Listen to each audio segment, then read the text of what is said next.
abrisse as suas Bíblias, aí aonde você está, abra a sua Bíblia, Salmo de número 5, que diz assim a palavra do Senhor: dá ouvidos às minhas palavras, ó Senhor, atende a minha meditação, atende a voz do meu clamor, Rei meu e Deus meu, pois a ti orarei. Porque tu não és um Deus que tenha prazer na iniquidade, nem contigo habitará o mal. Os loucos não pararão à tua vista. Aborreces a todos os que praticam a maldade. Destruirás aqueles que proferem a mentira. O Senhor aborrecerá o homem sanguinário e fraudulento. Mas eu entrarei em tua casa pela grandeza da tua benignidade, e em teu temor me inclinarei para o teu santo templo. Senhor, guia-me na tua justiça, por causa dos meus inimigos. Aplana diante de mim o teu caminho, porque não há retidão na boca deles, e seu íntimo são verdadeiras maldades, e sua garganta é um sepulcro aberto. Lisonjeiam com a sua língua, declara-os culpados, ó Deus, caiam por seus próprios conselhos. Lança-os fora por causa da multidão de suas transgressões, pois se revoltaram contra ti. Mas alegre-se todos os que confiam em ti, exultem eternamente, porquanto tu os defendes, e em ti se gloriam os que amam o teu nome. Pois tu, Senhor, abençoarás o justo, circundá-lo-ás da tua benevolência como de um escudo. Queridos, quando nós olhamos para este Salmo, capítulo 5, com esses 12 versículos aqui,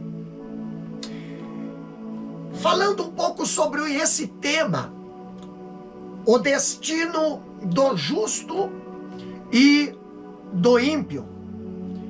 Aqui nós olhamos que o Salmo capítulo 5, ele continua na mesma toada dos Salmos 3 e 4, que nós já falamos, e apresenta aqui um contraste entre a posição e o caráter, e o destino dos justos e o destino dos ímpios. Esse salmo é um eloquente apelo de Davi ao seu Senhor, em face das crescentes iniquidades, das crescentes maldades, mentiras, violência, maledicência e crimes dos ímpios que se insurgem não apenas contra ele, o salmista, mas sobretudo contra o Senhor. Aqui nós destacamos que o salmo começa com o discurso dirigido a Deus e ele termina com a aclamação dele. Então olha só, quando olhamos para esse salmo, capítulo 5, do versículo 1 ao 3, ali a Bíblia diz: Senhor, dá ouvidos às minhas palavras, ó Senhor, atende à minha meditação. Aqui, se você prestar atenção, acompanhando com a sua Bíblia aí, Davi, ele é um homem de oração. Nós vemos que Davi aqui enfrenta os grandes embates da vida como um guerreiro de oração. E nós vamos destacar aqui alguns pontos interessantes. Primeiro, como orar. Capítulo 5, versículo 1. Aqui nós vemos Davi falando: dá ouvidos, Senhor, as minhas palavras, e acode ao meu gemido. Aqui, se nós prestar bem atenção, há dois tipos de oração. Mas, pastor, dois tipos de oração? Olha só. Aquela que é articulada em palavras e aquela que é solfejada em gemidos. Porque nós vemos que há momentos em que os gemidos inexprimíveis, eles tomam o lugar das palavras. Quantas vezes você estava ou já esteve em situações aonde palavras não saíam da sua boca? Situações aonde palavras você não tinha mais força de expressar. Porém, o seu gemido, as suas lágrimas, elas também são palavras.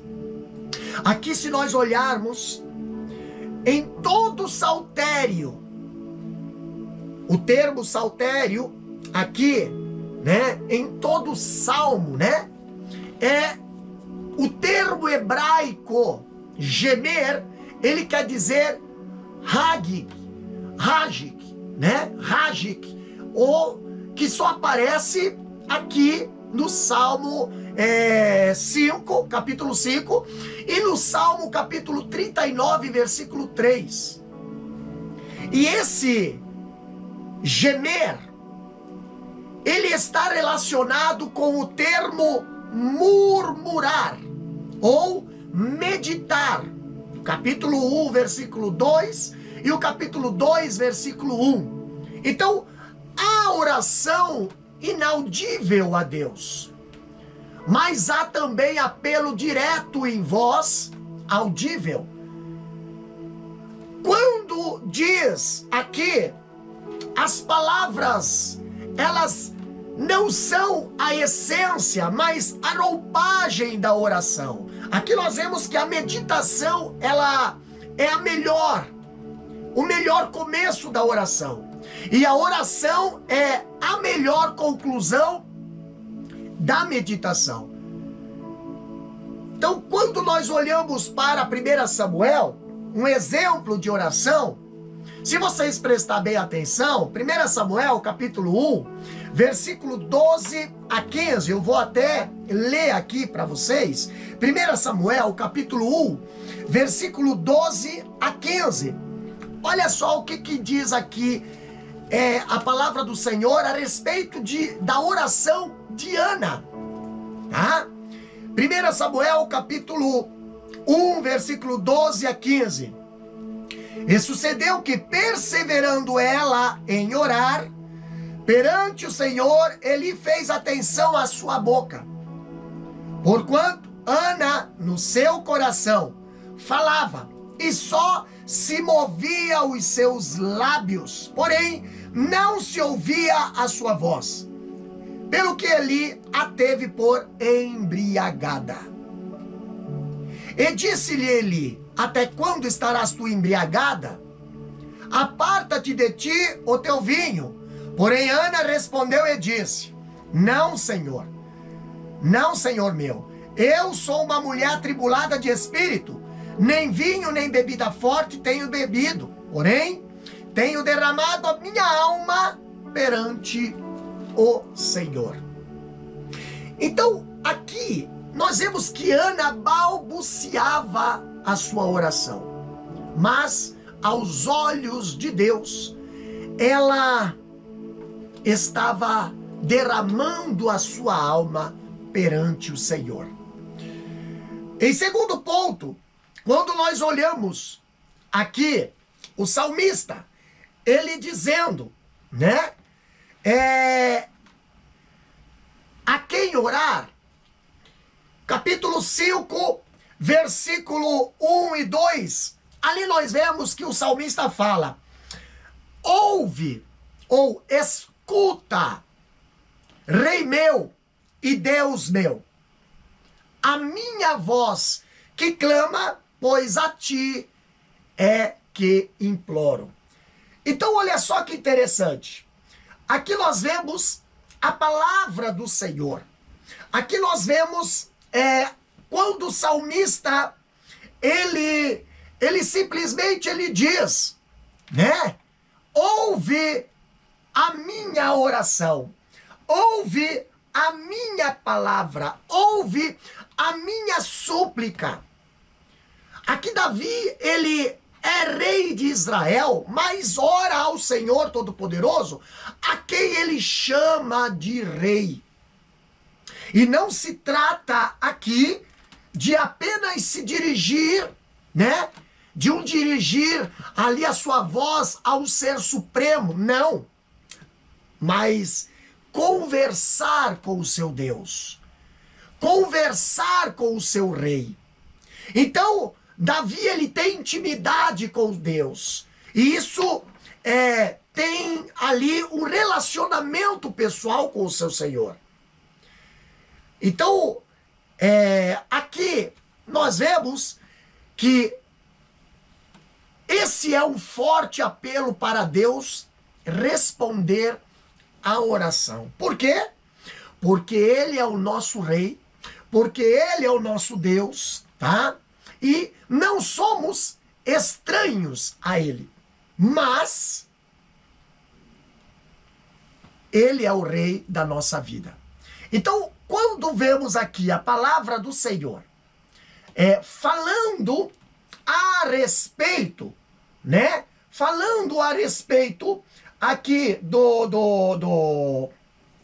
desta oração, olha só que interessante. Aqui Davi, ele diz, né? Davi, ele fala que ele clama ao Senhor. Davi, ele fala aqui, ele clamando a Deus, pedindo ao Senhor, né? Que ouvisse a sua oração. Então nós vemos aqui, a quem clamar, né? O que clamar? E agora, quando clamar? Quando falamos aqui como clamar ou quando clamar, nós vemos algo interessante aqui falando para a oração de Davi, quando o versículo 3 fala: de manhã, ou em outra tradução, pela manhã ouvirás a minha voz. Ó Senhor, pela manhã me apresentarei a ti e vigiarei. Pela manhã me apresentarei a ti e vigiarei. Olha só, aqui nós vemos algo interessante, falando que o Senhor, ele ocupava o trono no coração de Davi, e o ponto da sua partida aqui, o ponto da sua agenda, ele tinha tanta coisa ali como rei, né, para fazer, que não podia iniciar o dia sem primeiro conversar com Deus, tá? Ele não trabalhava, ele não conseguia trabalhar, ele não teria sucesso, né? Ou não teria um dia abençoado sem primeiro consultar ao Senhor. Então, ele falava com Deus toda manhã, porque ele não trabalha bem aqui se não conversasse com o Senhor. Ou seja, não está preparado para os desafios do dia quem o inicia sem oração. Nas palavras do escritor, o salmista aqui, nós vemos que a oração ela deve ser a chave do dia e também a fechadura da noite. Você deve começar o dia orando. E você deve finalizar o dia orando. Então a expressão aqui neste versículo, versículo 3, a expressão de manhã te apresento a minha oração, é um termo militar aqui que revela a postura de Davi em relação à oração. Davi, ele não só ora, mas ordena as orações, pondo-as ali em ordem de batalha. Isso quer aqui dizer, ele coloca as orações em boa ordem, classificando ali, mais ou menos, como se fosse uma classificação por pasta e subpasta. Então, nas palavras aqui nós vemos, Davi, ele não apenas era fiel em suas orações, né? Orações matutinas, como também ele era organizado e sistemático em suas orações. Olha só que interessante. Capítulo 5, versículo 3 diz bem assim: pela manhã ouvirás a minha voz, ó Senhor, pela manhã me apresentarei a ti e vigiarei. Então, aqui Davi, ele fala para o seu Senhor, né? Ele fala para o seu Senhor aqui tudo que ele necessitava já logo de manhã. A tudo que ele precisava já logo de manhã. E olha só que interessante. Qual a atitude depois de orar? Porque muitas vezes nós chegamos, nós falamos, oramos, mas qual é a nossa atitude depois da oração? Como podemos nos comportar depois que fizemos pedidos, apresentamos ao Senhor as nossas súplicas? Se nós prestar bem atenção, Davi, aqui no capítulo 5, versículo 3, a parte B, ele diz: e vigiarei. Então, qual é a atitude depois de orar? A atitude depois de orar é ficar esperando. Depois de orar, meus queridos irmãos, nós já vemos aqui que Davi, a semelhança do profeta Abacuque, lá no capítulo 2, versículo 1, né? Ele sobe como espião à sua torre de vigia para ver se ali havia prevalecido. Então ele esperava para ver que porta Deus lhe abriria em resposta à sua oração. Davi, a Bíblia nos apresenta que ele ora e espera a resposta da sua oração. Pois quem ora sem aguardar a resposta não ora de fato. Quantas vezes você tem orado, mas você tem esquecido de aguardar a resposta de sua oração? Ao orar, você mostra que depende de Deus. Mas ao esperar, você anuncia que confia no Senhor. Então Deus, ele sendo soberano, ele escolheu agir por meio da oração, por meio da súplica de seu povo, uma vez que a oração conecta a fraqueza humana à onipotência divina e liga ali o altar da terra ao trono do céu. Então, Davi, ele ora, mas Davi também, ele espera. Davi, ele ora, mas Davi também, ele confia. Davi, ele ora, mas Davi também coloca a sua esperança no Senhor. Então nós vemos aqui que quando Davi, ele ora, ele também confia que essa oração vai ser respondida. Ele também confia que essa oração vai ser atendida. Interessante que a palavra do Senhor aqui, ela nos traz uma vindicação da justiça divina. Quando olhamos aqui, depois de apresentar, Davi, depois de apresentar sua causa a Deus, né? A partir do versículo 4 em diante, Davi ele vindica a santidade do nome de Deus. Davi ele declara o caráter justo do Senhor. Sobre isso, aqui nós vemos alguns pontos interessantes. Primeiro, versículo 4, a parte A. Porque tu não és um Deus que tenha prazer na iniquidade. Isso quer dizer o quê, pastor? Isso quer dizer que Deus não tem prazer no ímpio. Deus não tem prazer no iníquo, tá? Quando o salmista fala, pois tu não és Deus que se agrade com a iniquidade, aqui o salmista está querendo dizer o quê? Deus ele é santo, Deus ele é justo e não pode contemplar o mal. Então, ele é luz e não há nele treva alguma. Quando o salmista está ali fazendo esta ali adoração, tá? Ele está dizendo que Deus, ele sendo puro, né, não pode se agradar da iniquidade, nem se deleitar dos iníquos, ou daqueles que desejam, ou daqueles que querem viver na vida de pecado.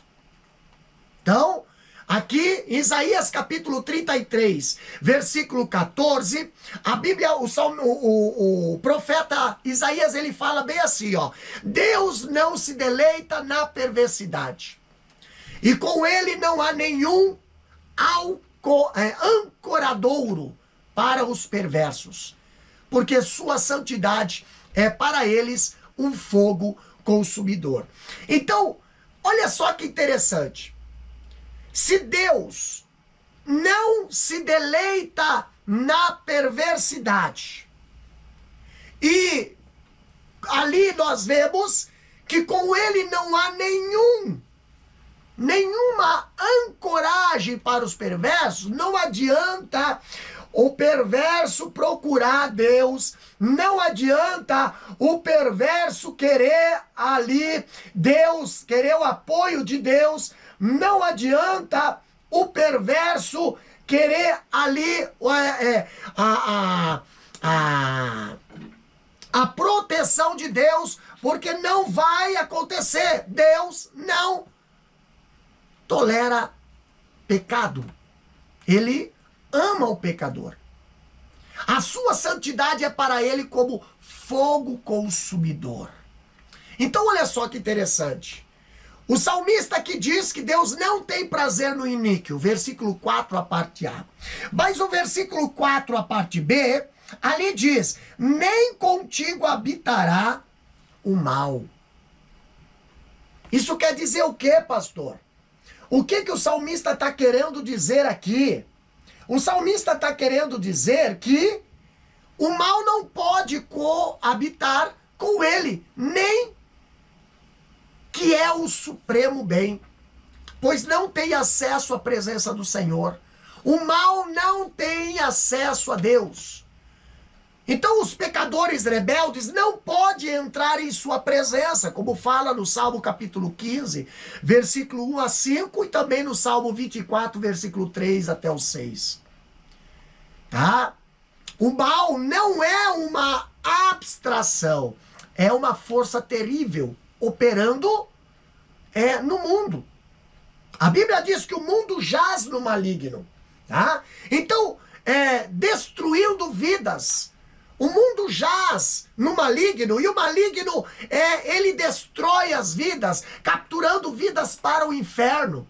Então a abominação aqui de Deus contra o mal não é emocional, mas sim é judicial, tá? Constituindo assim uma expressão de sua santidade, tá? Então o salmista, ele está dizendo aqui, tá? Quando ele fala, Deus não, nem contigo habitará o mal. Então, não tem como o mal chegar a Deus, tá?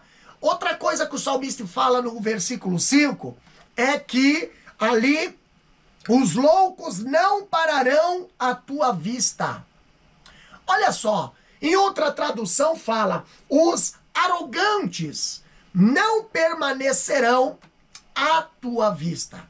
Então Deus aqui, ele lança fora todo soberbo e resiste e declara guerra aos arrogantes. Se vocês prestarem bem atenção, Deus, ele expulsou o anjo de luz do céu por causa da soberba, bem como também expulsou Adão e Eva do jardim do Éden, né? Por esse mesmo motivo, então sendo assim, ele não permitirá que os soberbos entrem pelas portas celestiais, tá? Então nós temos aí, hoje, pela face da terra, muitas pessoas com mania de grandeza, com mania de senhorio, né, buscando títulos, buscando, né, aparências, buscando louvores e, quem sabe, aplausos.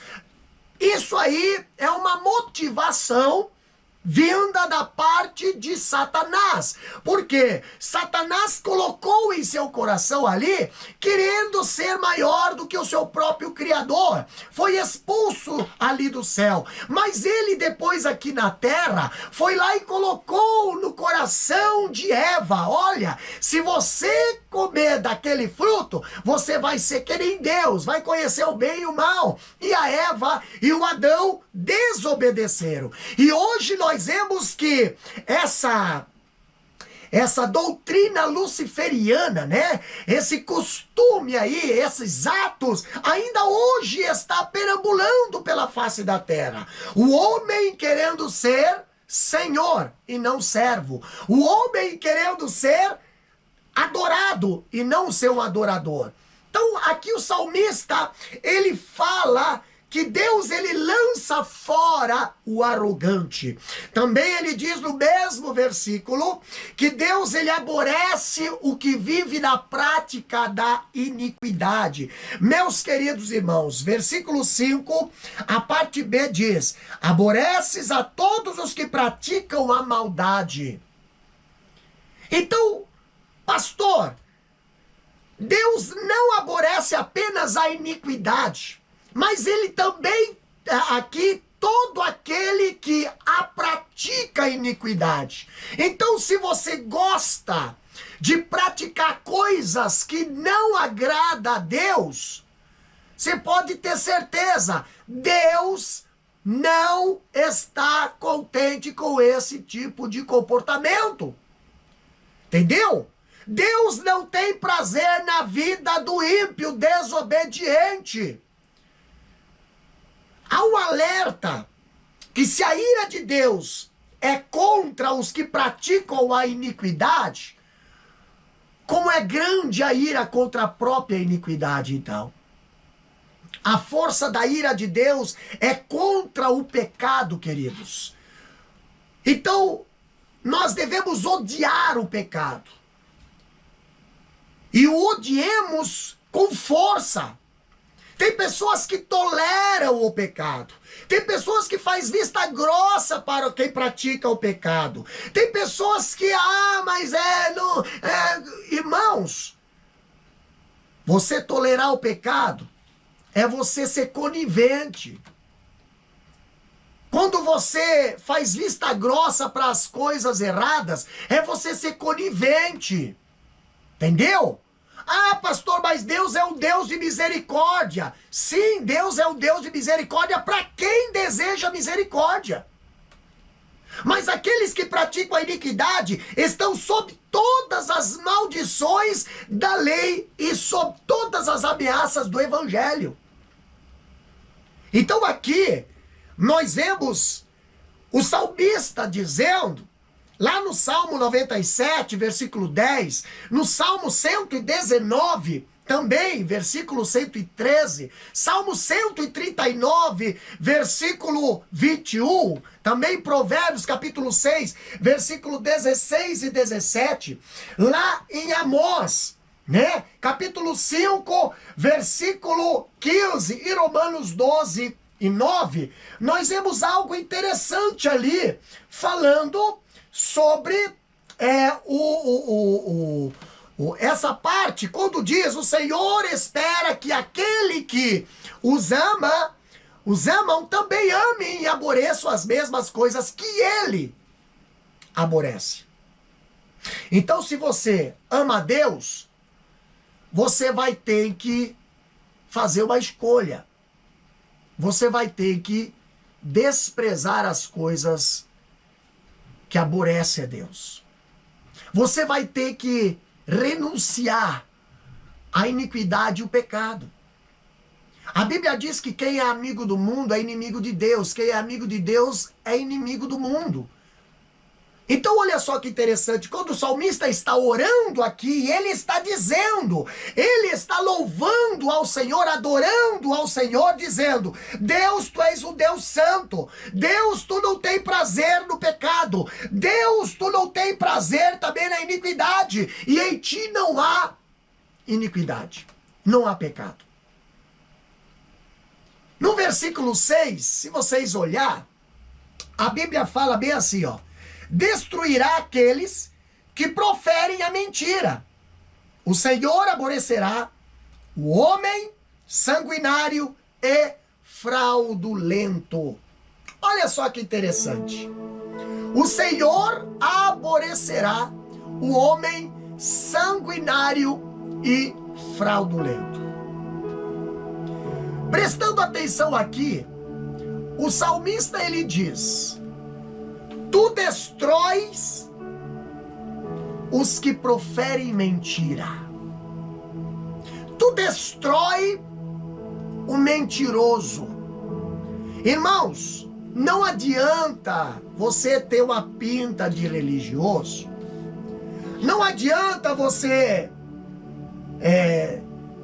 frequentar uma igreja. Não adianta você ter uma posição. Não adianta você ser todo aparente certinho, se quando você abre a sua boca, você mente. E tem pessoas que, de tanto mentir, elas acabam se acostumando em mentir. Acaba levando isso aí como se fosse algo normal. Mas o salmista, ele diz, em sua oração, que Deus destrói o mentiroso. Deus abomina a mentira. Sabe qual é a procedência da mentira? A procedência da mentira é maligna.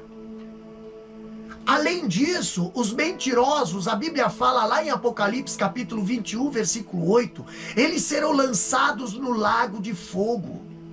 Quantas pessoas hoje estão usando a mentira para subir na vida, usando a mentira para conquistar algumas coisas, usando a mentira para esconder a sua vida pecaminosa. Mas nós vemos que no mesmo campo em que Absalão fez guerra contra o seu pai, estava um carvalho em que serviu-lhe de forca. A jumenta na qual lhe montava lhe serviu de carrasco, pois ela o levou àquela árvore. E por fim, os cabelos de que ele tanto se gloriava, que tudo que hoje possui lhe servirá de armadilha para prendê-los, quando Deus começar a castigar. Então nós vemos aqui algo interessante. Absalão, ele se orgulhava tanto, e daquilo que ele se orgulhava levou ele à morte. Mas ele mentia. Ele perseguia o próprio pai. Ele queria o mal. Então aqui o salmista, ele faz essa oração, dizendo no versículo 6, que Deus destruirá aqueles que proferem a mentira. Ainda no versículo 6, o salmista, da sua oração, ele fala que Deus, ele abomina o sanguinário e o fraudulento. Sim, mas o que isso quer dizer, pastor? Isso quer dizer que Deus abomina o que atenta contra a vida do próximo. Isso quer dizer que Deus abomina o que usa de meios ilícitos para saquear os bens do próximo. O salmista está orando aquilo que ele está vivendo, está passando. Ele está falando para Deus: Deus, tu não concorda com isso? Deus, tu abomina o sanguinário, aquele que quer ver a nossa morte, aquele que quer ver a nossa desgraça, aquele que quer ver a nossa queda. E ele também diz: tu abomina também o fraudulento, aquele que age por entre linhas, aquele que gosta de esconder as coisas por debaixo do tapete, aquele que trabalha com leviandade, aquele que gosta de fazer as coisas às escondidas. E aqui nós vemos que o salmista, nessa oração, nós vemos uma pessoa em sujeição ao Senhor. O versículo 7 do capítulo 5 de Salmos, ali diz: mas eu entrarei em tua casa, pela grandeza da tua benignidade, e em teu temor me inclinarei para o teu santo templo. Queridos, presta atenção aqui. Aqui o salmista, Davi, ele contrasta com a sua própria vida e com a vida dos ímpios, demonstrando ali o rico amor pactual de Deus para com ele, quando olhamos, e sua sujeição ali também ao Senhor. Agora, nós vemos algumas verdades a partir do versículo 7. Quando lemos o versículo 7 e o versículo 8, aqui eu vejo o salmista, na sua oração, fazer um pedido de orientação. Em sua oração, você tem pedido orientação para Deus? Ou você tem tomado decisões por vingança, tomado decisões por interesse, tomado decisões por ganância, tomado decisões para tentar cobrir o teu pecado, tomado decisões sem direção de Deus, é você acabar cavando a cova para cair dentro. Mas o salmista, ele faz aqui um pedido de orientação ao Senhor. Vamos ler a Bíblia? Salmo capítulo 5, versículos 7 e 8. Olha o que diz ali. Mas eu entrarei em tua casa pela grandeza da tua benignidade, e em teu temor me inclinarei para o teu santo templo. Senhor, guia-me na tua justiça, por causa dos meus inimigos. Aplana diante de mim o teu caminho. Olha só que lindo. Olha só que lindo. Davi, ele não estufa o peito com arrogante ali jactância. Tampouco também ele drapeja ali a bandeira da sua virtude pessoal, como que ostentando medalhas de honra e mérito. Eu sou rei, então eu vou aqui, eu posso, eu tenho autoridade, eu tenho poder na minha mão, eu tenho o poder da decisão, Não, Davi não usa isso a seu favor. Davi, quando estava sendo perseguido por Absalão, Davi, quando estava sendo perseguido para ser morto, Davi, quando estava sendo rejeitado pelos seus, Davi, ele entra na casa do Senhor e pede orientação a Deus. Eu pergunto para você, quando você está sendo perseguido, quando você está passando pela prova, quando as pessoas viram as costas para você, não porque você é ruim, não porque você é mau, mas porque você é temente ao Senhor e não compactua com o pecado, ama o pecador, mas não tolera o pecado. Eu pergunto para você, qual é a decisão que você toma? Qual é a posição que você toma? O salmista que nos ensina que ele, em meio a essa situação, ele vai à casa do Senhor. E ele se joga aos pés do Senhor e busca orientação. Senhor, guia-me. Guia-me, Senhor, na tua justiça. Ele está fiado de misericórdia de Deus. E nesse sentido, duas coisas nos chamam a atenção. A primeira é que ele é um adorador que busca a casa de Deus. Ele busca a casa do Senhor e busca a casa do Senhor para adorar ao Senhor.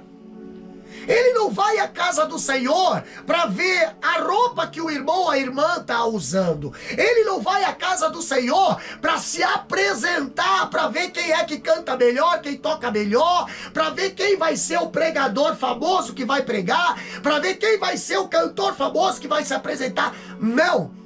O salmista Davi, ele vai à casa do Senhor para adorar ao Senhor. Ele é um adorador que busca a casa de Deus.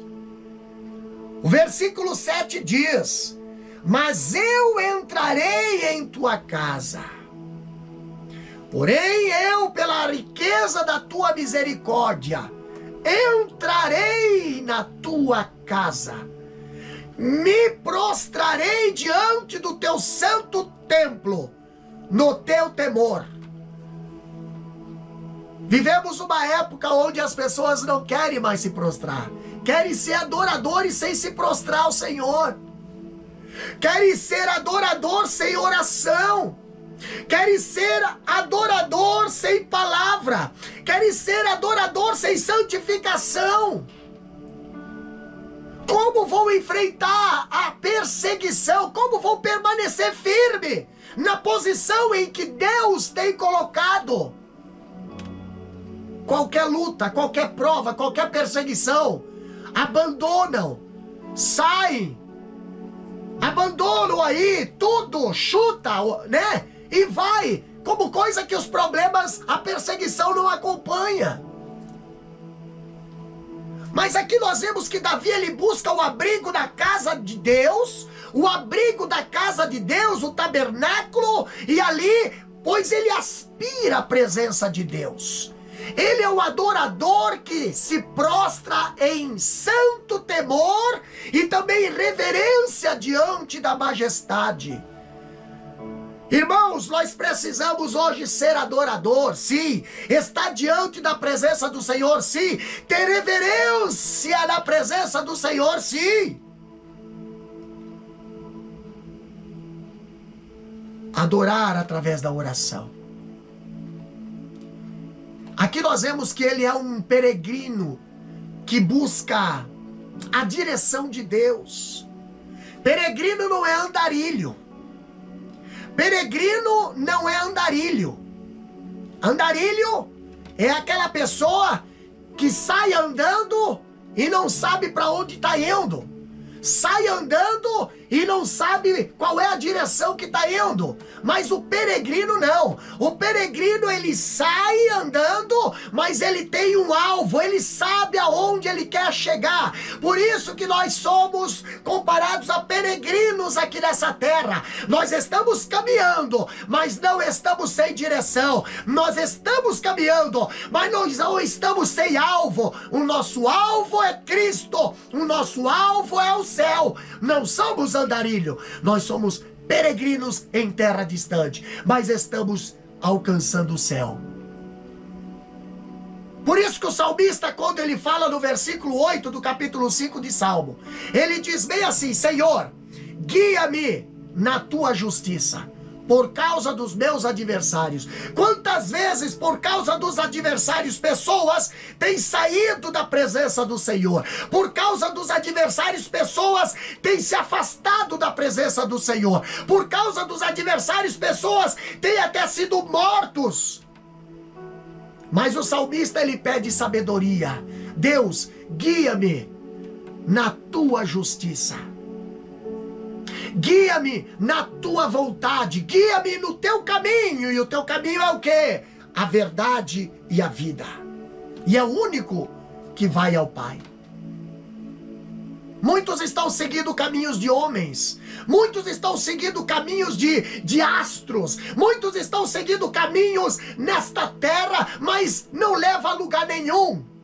Mas o caminho que Jesus nos apresenta, quando ele diz: eu sou o caminho, a verdade e a vida, esse caminho vai nos levar às mansões celestiais. Aqui nós estamos sofrendo, claro, porque estamos caminhando nessa terra, mas nós estamos caminhando olhando para o autor e consumador da nossa fé, olhando para o nosso alvo, o céu. Mas nós precisamos saber que o inimigo de nossas almas, o inimigo da tua vida, da tua família, ele quer tirar você do caminho, ele quer tirar você da direção, ele quer fazer você parar no lado do caminho, ele quer te atacar no caminho. Para quê? Para que você não alcance o objetivo, que é a tua salvação. Quando nós olhamos aqui, o salmista dizendo: Senhor, guia-me, guia-me na tua justiça, por causa dos meus adversários. Aqui, os seus passos, eles são vigiados, não apenas por Deus, mas também pelos seus adversários. Por isso ele pede direção de Deus. Por isso que ele precisa ser guiado na justiça divina, e não quer ter uma vida inconsistente, nem ser causa de tropeço. A nossa vida aqui na terra, ela é observada tanto por Deus quanto pelos nossos adversários. Deus está nos observando, Deus está nos direcionando, mas Satanás também está nos observando. Satanás também está vendo ali o que é que pode ser pedra de tropeço para nós fraquejar na caminhada. O que é que pode ser ali alvo para nós fraquejar. Somos observados por Deus, mas somos observados pelos nossos adversários também. E eles vão fazer de tudo para fazer o quê? Para fazer você desanimar, para fazer você parar, para fazer você perder o foco. Mas se você fazer que nem o salmista Davi, você vai ter vitória na tua caminhada, vitória no teu ministério, vitória na tua família, vitória no teu coração. Sabe por quê? Porque não importa o que os teus adversários façam para lhe destruir, se você está sendo guiado por Deus, continua, passos largos. Pastor, mas vai aparecer mar na frente. Deus fala: continua marchando, Moisés. Pastor, mas vai aparecer muralhas na frente, impenetráveis. Deus fala: Josué, eu vou derrubar essas muralhas e vocês vão. Agora cuidado. Cuidado, porque pode aparecer pessoas que dizem que são, mas não são. Os tal gibeonitas, que vem de longe, né? Mas na realidade são de perto. Dizem que precisam de ajuda, mas na realidade eles só querem aliança. Para quê? Para depois te enganar. Por isso que nós precisamos, meus queridos, pedir direção de Deus a cada dia. Qualquer coisa que você for fazer, faça na direção de Deus. A palavra de Deus, ela não traz confusão. A palavra de Deus, ela traz-nos santificação. A palavra de Deus, ela desmascara a hipocrisia. A palavra de Deus, ela liberta o homem do pecado. A palavra de Deus, ela faz o homem ficar vivo. Então, se tem palavra de Deus, já automaticamente haverá libertação. Não precisa você fazer qualquer coisa ali para não, Senhor. Se não há palavra de Deus, não haverá libertação, não haverá cura, não haverá nada. Porque é a palavra de Deus que liberta, é a palavra de Deus que cura, é a palavra de Deus que é lâmpada para os nossos pés, é a palavra de Deus que é luz para o nosso caminho. Ignorar a palavra de Deus, o resto é teatro. E o salmista aqui ele fala, o salmista, além de pedir a orientação para Deus, nós vemos aqui um diagnóstico com precisão. Versículo 9 diz, porque não há retidão na boca deles.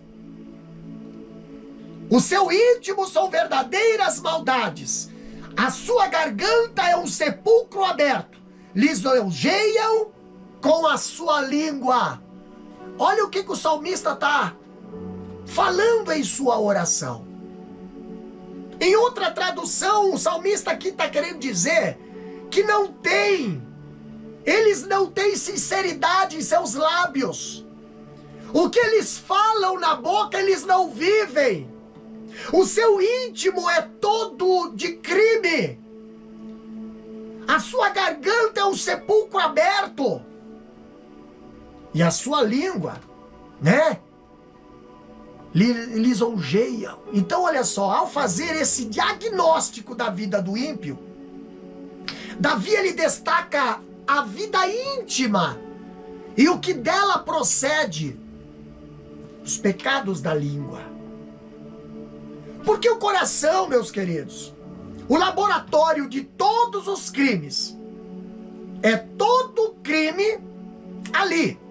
A língua despeja o que já está no coração. Insinceridade, sujeira, lisonja, entendeu? Então, se a pessoa está falando, murmurando, está mentindo, está ali caluniando, não estou falando de verdade. Porque a verdade precisa ser falada. A verdade precisa ser mostrada. Eu estou falando de mentira. Entendeu? Se a pessoa usa a sua língua para fazer isso, o seu coração é o laboratório do que sai pela boca. Então, peraí, pastor. Como é suja a boca dos ímpios? Sim. O sepulcro emite odores nauseantes. O sepulcro emite odores e também imundícias. E é essa a condição do pecador não regenerado. Quer ver? Romanos capítulo 3. Vamos ver? Romanos capítulo 3, versículo 13. Olha o que diz aqui. A sua garganta é um sepulcro aberto. Com a língua tratam enganosamente. Peçonha de áspides está debaixo dos seus lábios. Essa é a boca do ímpio. Essa é a boca de quem não é adorador. Então, muitas das vezes se percebe uma pessoa pelo seu falar. Quando abre a sua boca, você vê que o que sai da boca dela não é a palavra de Deus. O que sai da boca deles é o quê? É podridão, é náuseas, é mau hálitos imundos, é coisa podre. Por quê, pastor? Porque é a boca do ímpio. Os sanguinários, os fraudulentos, do versículo 6 aqui do capítulo 5 de Salmo, eles são desmascarados e uma oração é proferida contra eles. Entendeu? Contar tais pessoas, todos os recursos da fala, tipo lábios, garganta e língua, isso quer dizer, se combinam para quê? Para alcançar e para também esconder os desígnios do coração. O hipócrita usa a boca para mostrar algo, falar algo que não vive. O mentiroso usa a língua para tentar falar aquilo que não faz. Então nós temos aqui algo interessante. Quando a palavra de Deus, através do salmista, ele nos apresenta aqui nessa oração. Se nós olharmos os métodos são os da serpente do Éden. Olha só, lá no Gênesis capítulo 3. E também os seus filhotes menores, né? Ó, o lisonjeador e o difamador. Sepulcro aberto, esperando seus ocupantes, é o quadro sinistro aqui empregado por Jeremias para descrever a eficácia assassina na batalha. Aqui, como Romanos capítulo 13, capítulo 3, versículo 13, nós vemos, já lemos aqui, também há uma indicação da corrupção do sepulcro. Por isso que Jesus ele falava para os fariseus, os religiosos daquela época, ele chamava ele de sepulcros caiados, né? Por quê? Porque eles eram bonitos por fora, mas podre por dentro. Bonito por fora, limpo por fora, branquinho por fora, mas dentro estava a imundícia. Mas o salmista no capítulo 5, versículo 10, aqui ele faz um pedido. Olha o que diz. O salmista fala: declara-os culpado, ó Deus, caiam por seus próprios conselhos, lança-os fora por causa das multidões de suas transgressões, pois se revoltaram contra ti. Aqui nós vemos um pedido de retribuição, tá? Aqui nós vemos um pedido de Deus, age a nosso favor. A vingança não vem de você e de mim. Nós não temos que fazer vingança com as próprias mãos. Nós temos que colocar os nossos adversários nas mãos do Senhor. Deus julga, Deus declara-os. Entendeu? Davi não faz aqui um pedido de vingança pessoal, não. Mas sim uma oração imprecatória vindicando a santidade de Deus. Então, sendo assim, aqueles que conspiraram contra ele para lhe tirar a vida e para também usurpar ali o seu trono, eles estavam lutando em última instância contra quem? Contra o próprio Deus que o havia colocado no trono e firmado uma aliança com ele. Quem foi que colocou Davi no trono? Foi Deus. Deus exerça o seu juízo contra aqueles que estão se rebelando. Davi não ordena que seus oficiais saiam e exterminem seus inimigos, não. Antes, Davi faz o quê? Davi entrega os seus adversários nas mãos de Deus. E durante a trágica batalha em que Absalão foi morto, quando nós olhamos para 2 Samuel, capítulo 18, versículo 8, ali o bosque daquele dia consumiu mais gente do que a espada. Pastor, quem é que trabalhou a favor de Davi? Deus. Quem é que lutou a favor de Davi? Deus. Quem é que puniu os adversários que estavam se levantando contra Davi e seu trono? Deus. Aqui nós vemos a oração de Davi sendo respondida. Capítulo 5, versículo 10. Ali diz: caiam por seus próprios planos. Caiam por seus próprios planos. O que Davi está dizendo para Deus? Deus, toda forca que está sendo construída, toda armadilha, todo preparo, toda artimanha, toda arquitetura que está sendo feito para causar o meu mal, Deus, que venha ser para os próprios inimigos. Mas a derrota desses inimigos não se deve à sua rebelião contra Davi. Seu pecado ali, os seus grandes pecados, foi terem se rebelado contra o próprio Deus. Quem foi que colocou Davi no trono? Deus. Quem ungiu Davi? Deus. Quem foi lá tirar Davi do campo? Deus. Aqui nós vemos o versículo 11. Capítulo 5 de Salmos, versículo 11. Diz bem assim: mas alegrem-se todos os que confiam em ti, exultem eternamente, porquanto tu os defendes, e em ti se gloriem os que amam o teu nome. O que Davi está querendo dizer aqui? A alegria do povo de Deus não é carnal e nem mundana. A alegria do povo de Deus, ela procede da fé.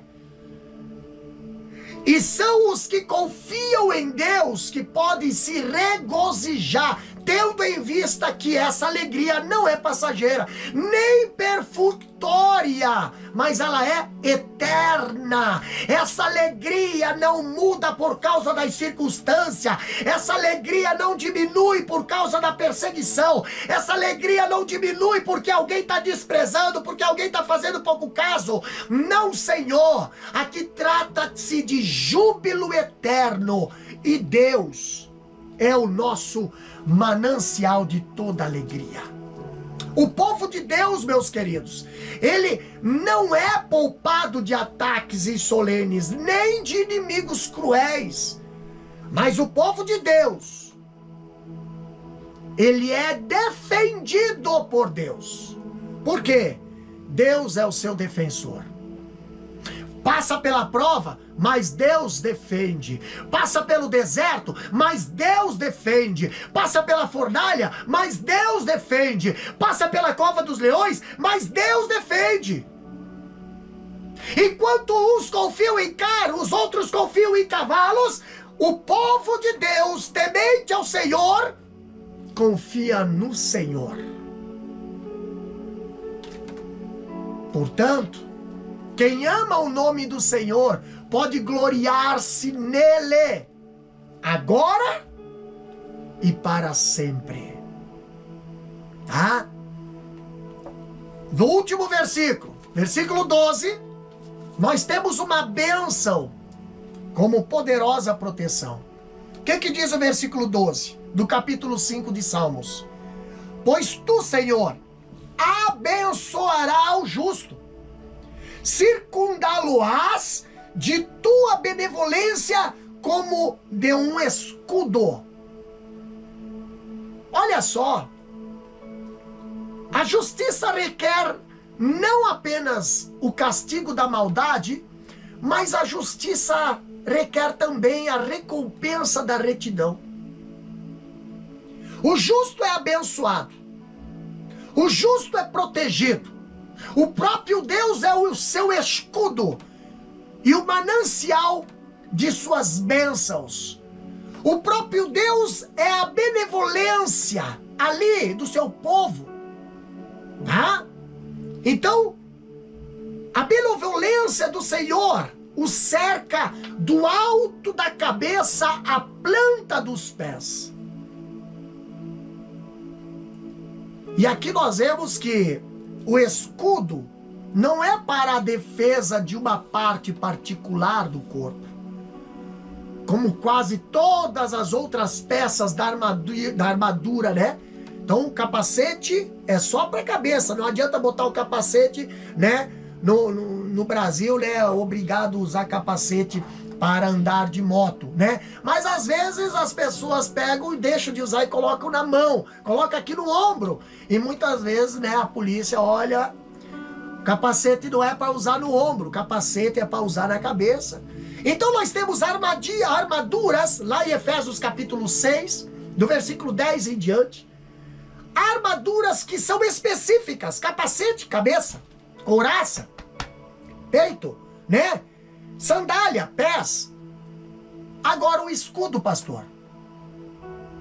O capacete se ajusta na cabeça. O peitoral foi projetado para o peito, né? As outras peças têm as suas respectivas partes do corpo para proteger. Mas se você prestar bem atenção, o escudo é a peça projetada para a defesa do corpo inteiro. Por isso que lá no Efésios 10, o escudo, ele é representado como a arma, ou a defesa, ou ali é o escudo da fé. E sem fé é impossível agradar a Deus. Sem fé é impossível você usar a tua espada. Sem fé não adianta você ter capacete. Sem fé não adianta você ter couraça. Sem fé não adianta você conhecer Bíblia. Sem fé não adianta você ser um religioso. Sem fé não adianta você ter títulos. É necessário o escudo da fé. Entendeu? A fé é a armadura sobre a armadura. A graça que guarda todas as outras graças. A fé é o firme fundamento das coisas que se esperam e das coisas que não se vê. Então, meus queridos, para nós finalizar agora, Davi, ele faz essa oração. Davi, ele faz essa oração para que Deus venha a proteger os justos, a tratar com os ímpios e dar direção na hora da prova. Que você possa, assim como esse salmista, que você possa buscar ao Senhor, pedindo direção para a sua vida. Eu não sei o que você pode estar enfrentando. Eu não sei qual é a prova, se é espiritual. Eu não sei qual é a luta, se é luta financeira, ou se é problema de saúde, ou se é problema conjugal, ou se é problema na empresa. Eu não sei qual é o deserto que você está caminhando, o vento, tornado que está passando na tua família, na tua casa, no teu ministério, e você não está compreendendo, entendendo nada. E muitas das vezes você está querendo fazer justiça com as suas próprias mãos. O salmista aqui nos orienta: busque direção. Busque direção. Busque a casa do Senhor. Busque a palavra do Senhor. Busque direção de Deus para a sua vida. E os teus adversários, que podem estar tramando armadilhas contra você, contra a tua vida, contra o teu chamado, contra o teu ministério, contra a tua casa, que Deus venha estar tratando com eles, mas que Deus faça a justiça e não você. Que Deus tome essa causa em suas mãos e não nós. O salmista faz essa oração, e essa oração que sirva de exemplo para nós nos dias de hoje. Senhor, ouve as nossas súplicas. Eu não sei qual é o modo que você já está orando. Eu não sei qual é a situação que você já está orando. Se você já está que nem Ana, entendeu? Já está gemendo, já está só as lágrimas, já palavras não saem mais da sua boca. Mas as lágrimas estão saindo, teu coração está desmanchado na presença do Senhor. Talvez o Eli está confundindo você já com uma bêbada, embriagada. Mas deixa. Se o Eli não consegue mais discernir as embriagadas das que estão cheias de quebrantamento é problema de muita tolerância dentro do templo. É problema de falta de visão espiritual e muita visão carnal. Mas Ana continua chorando se você não consegue orar. Continua orando se você consegue falar. Porque o Senhor, Ele não só consegue ouvir o que você está falando, mas Ele consegue até entender a intenção dos teus pensamentos. Coloque nas mãos de Deus o teu problema. Coloque nas mãos de Deus a tua causa. Eu tenho certeza que aqui nesta live tem pessoas aí do outro lado que não sabe nem para que direção tomar, que não sabe nem, olha pastor, eu estou sozinho, todos me abandonaram, todos quando eu estava bem, todo mundo estava ao meu lado, mas agora os adversários, todos eles. Mas eu quero dizer que Deus não te abandona. Se jogue aos pés dele. Busque a presença dele. Busque direção a ele. Busque consolo a ele. Busque resposta para ele. Busque o milagre nele. Busque a cura nele. Deus, ele não deixa você sem resposta. Deus, ele não deixa você sem te atender, mas clame ao Senhor. Quem sabe chegou a hora de você derramar algumas lágrimas na presença do Senhor, né? Quem sabe chegou a hora de você gemer um pouquinho na presença do Senhor. Tá tudo tão lindo, né? Tá tudo tão bonito, exatamente, mas é tudo decoração. É tudo aparência, você não conhece o que está por dentro. Você não sabe o que está dentro da farda do Naamã. Por fora tem a ostentação das medalhas, mas dentro da farda do Naamã tem a lepra. E Deus sabe, Deus conhece. Mas há alguém naquela casa que tem intimidade com o Senhor, como aquela jovem. Aquela jovem da casa de Naamã, ela era uma escrava, ela estava ali, escrava, cativa, mas ela não perdeu a intimidade com o Senhor. A situação que ela vivia não tirou ela da intimidade com o Senhor. A circunstância que colocaram ela, tiraram ali do meio do parentesco dela, da sua terra natal, ali era uma escrava, a escrava não tinha direito de fala, a escrava não tinha direito de opinar. Mas na vida social, a vida humana, você até pode ser privado de algumas coisas. Na vida humana aqui nessa terra, alguém até pode te fechar a porta, alguém até pode te desprezar, alguém até pode te ignorar, pode fazer muita coisa para tentar te prejudicar, mas não consegue prejudicar a tua intimidade com o teu Deus. Não consegue.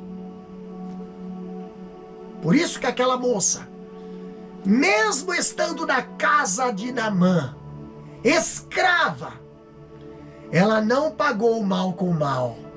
Quando foi para abrir a boca, ela abriu com sabedoria e falou: minha senhora, se o meu senhor soubesse que tem profeta em Israel,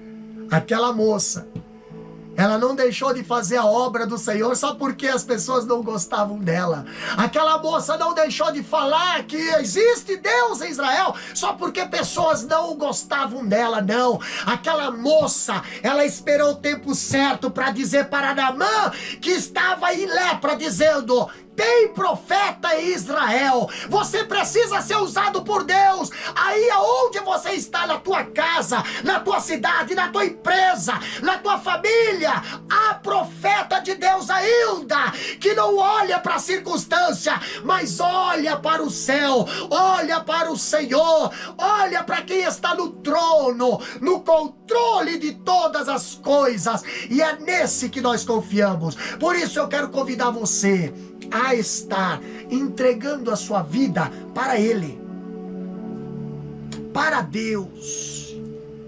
A Bíblia diz: vinde a mim todos que estáis cansados e oprimidos, e eu vos aliviarei. Quem sabe chegou a hora de você se apresentar diante de Deus hoje, se apresentar aos pés do Senhor hoje. Você quer milagre? Faça a tua parte. Eu não posso fazer por você. A nossa parte nós estamos fazendo. Nós estamos compartilhando, levando a palavra de salvação. E se você está ouvindo essa palavra hoje, essa palavra não é o pastor Davi, essa palavra é Deus que está falando aqui através dessas redes sociais para a tua vida. Você está me ouvindo aí do outro lado. Então eu sei que Deus está trabalhando no teu coração. Você não precisa sofrer mais. Você pode vencer essa luta, essa prova. Você pode passar esses obstáculos. Não vou dizer que você não vai ficar sem luta, mas eu vou dizer que você vai aprender a vencê-las. Porque Deus vai começar a te dar orientação. Eu quero orar por você. Você que não tem Jesus ainda, não aceitou Jesus ainda, eu quero convidar você a entregar a sua vida para o Senhor nesse momento. Deixa Ele no controle da sua vida. Deixa Ele no controle da tua família. Você vai ver, as coisas vão mudar. Os anjos vão estar acampados ao redor de você e da sua família. Sabe por que muitos ataques você não consegue vencer? Muitas provas você está desistindo? É porque você não tem Deus no controle da tua vida. Coloca Deus no comando para você ver. Ele vai acalmar o vento, aquietar a tempestade ali, e você vai continuar marchando. Você que deseja aceitar a Jesus, entregar a sua vida para o Senhor, nós vamos orar por você nesse momento. Você que está afastado dos caminhos do Senhor, talvez se afastou da casa do Senhor por causa de pessoas, por causa de falhas humanas. Eu quero dizer, se na casa do Senhor tem falha, imagina fora. Entendeu? Na casa do Senhor é lugar de cura, é lugar de orientação, é lugar de adoração. Não se afaste, se aproxime da palavra, se reconcilie com o Senhor hoje, volte para a casa do Senhor. Você que está enfermo, nós queremos orar por você também. Deus tem um milagre na sua vida aí. Basta você crer e Deus vai mudar o teu cativeiro. Amém? Pai querido, Pai eterno, na tua presença, Deus, nos colocamos mais uma vez aqui, Pai. Já falamos a tua palavra, pregamos, Pai Santo, aqui, Senhor, sobre Davi, sobre a perseguição, sobre o justo, Pai, e também a situação dos ímpios. Pai querido, aqui agora, Senhor, queremos colocar, Senhor, essas pessoas que estão aí do outro lado, ouvindo esta oração. Pai Santo, essas pessoas que querem, Senhor, desejam, Senhor, entregar as suas vidas para Ti, Pai. Neste momento, Senhor, estão aí com as suas mãos levantadas, Pai, aceitando a Ti como Salvador. Pai, vai ao encontro nesse momento. Recebe essas pessoas. Limpa essas pessoas, Pai. Perdoa seus pecados, Senhor. Aceita, Pai, em sua casa, Senhor, em sua família, meu Deus. Pai querido, escreve seu nome no livro da vida, Senhor. Capacita essas pessoas, protegendo, direcionando e abençoando, Pai. Também essas pessoas que estão regressando, os desviados, Senhor, aqueles que estavam fora, Pai, estão, Senhor, voltando para Ti, Pai. Deus, alcança com a Tua misericórdia. Pai querido, apaga, Senhor, todo o passado. Apaga, Senhor, toda falha, todo pecado, meu Deus. Perdoa, Senhor.